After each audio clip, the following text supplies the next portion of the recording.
Short listening exercise. First, you will hear the story and answer the questions you see. Second, you will hear the story with subtitle. All set, let's get started. My friendly neighbor. In the house next door lives Mrs. Johnson, a friendly neighbor known for her warm demeanor. Mrs. Johnson, with her silver hair neatly tied in a bun, often wears a floral apron.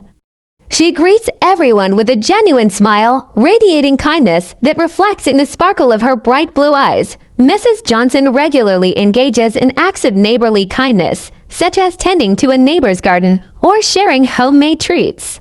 Part 2. My friendly neighbor. In the house next door lives Mrs. Johnson, a friendly neighbor known for her warm demeanor. Mrs. Johnson, with her silver hair neatly tied in a bun, often wears a floral apron. She greets everyone with a genuine smile, radiating kindness that reflects in the sparkle of her bright blue eyes. Mrs. Johnson regularly engages in acts of neighborly kindness, such as tending to a neighbor's garden or sharing homemade treats.